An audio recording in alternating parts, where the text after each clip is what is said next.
I will give you a very interesting fact about dragon healings and dragons.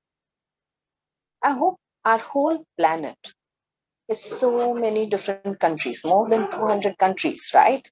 And these continents. Pick any country, right? Across different countries, across different mythologies, and across different faiths and beliefs, there have been stories of dragons.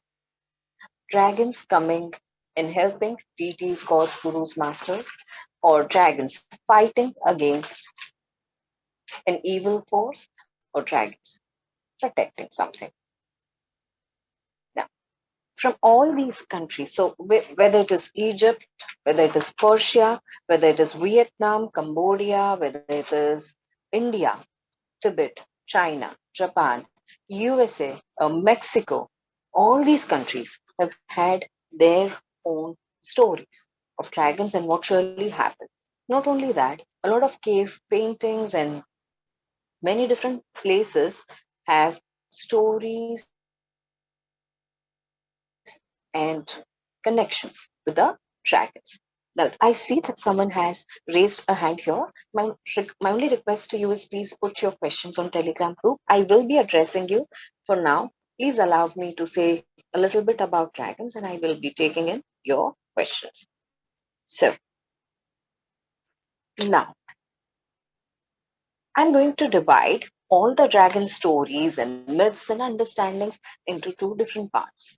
One is the Western line of understanding dragons, and one is the Eastern line of understanding dragons. So basically, I'm dividing into two different cultural understandings, Western and Eastern. So, Eastern countries include places like India, Tibet, Japan, Vietnam, Thailand, Cambodia, um, Indonesia, etc. And Western countries have largely European countries and US countries. All right. Now, when we picture ice dragons, we will come across two distinctly different looking dragons. One, the Eastern culture believes them or sees them serpent like, with head of a camel, mustaches flowing behind, and a godly aura a lot of times. So the space of clouds is given to the dragons. Not only that, they have claws and they are seen at a lot of auspicious events. So dragons here are connected with good fortune, rains, harvesting, all good things that are happening around them. Or we want them coming in. There are many shows and other cultural stories where they've presented dragons to be those who will fulfill your wishes. There are shrines dedicated to them. If any one of you or your children would have watched Dragon Ball Z, they have to collect certain numbers of ball, and a dragon called Shenlong presents himself and he fulfills your wishes, no matter what that is. Now, let us talk about the Western way of knowing, understanding, and seeing dragons. They see them, the dragons that have bat like wings, face like that of a horse, claws, and these are flying dragons. So while we see the serpent like dragons more like gliding into the air or through the clouds, the Western idea of dragons is more of flying dragons.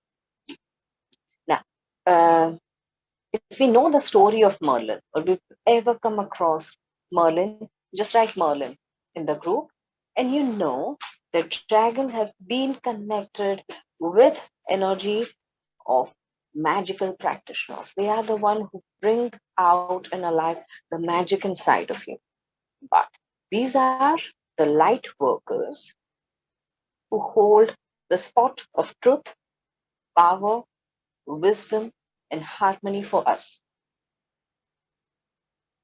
They, the way they had supported Merlin because he was pure hearted, Whenever these dragons spot someone who can help many different people, they can bring out positivity in this universe, they will connect with those souls and choose to work with them.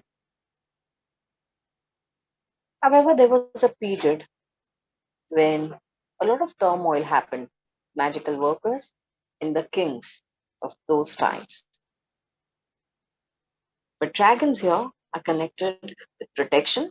Remember seeing pictures of dragons who are protecting a castle filled with a lot of gold coins and treasures?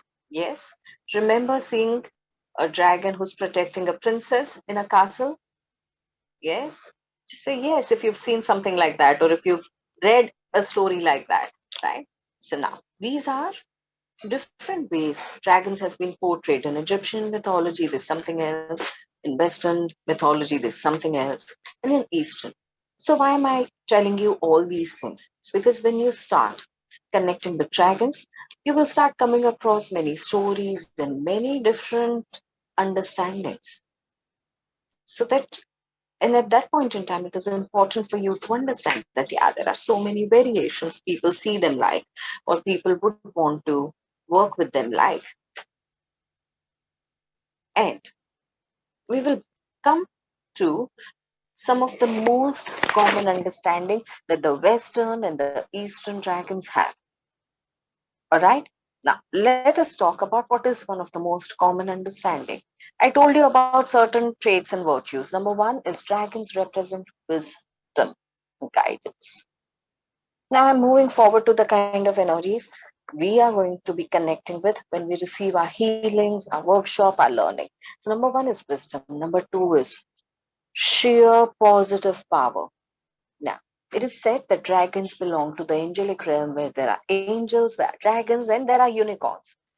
Angels are more gentle. When they talk to you, they give you a lot of courage, a lot of strength, a lot of positivity. Unicorns have the energy of renewal. They give you a lot of joy. They help you transform. They help you heal your inner child, your wounds, etc. So that way, they are very happy. Dragons are the ones, they come with a lot of power. They are the most powerful beings of the angelic realm, even more powerful than the angels. They give you power to go ahead and do. They give you power to break through. They give you power, nudging for you to be able to change your karmic patterns, your cycles, your way of working, your personality, and all of that. Now, one of the examples that I can give is of my own life. When I started working with dragon, I work with more than 10 different dragon healing techniques and ways.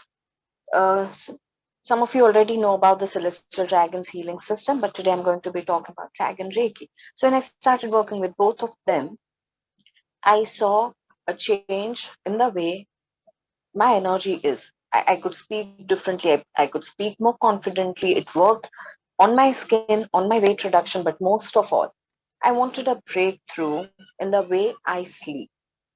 I would sleep for hours and I would enjoy doing that. But once in a while, when I wanted to work more, I wanted my sleeping hours to be healthy and yet shorter.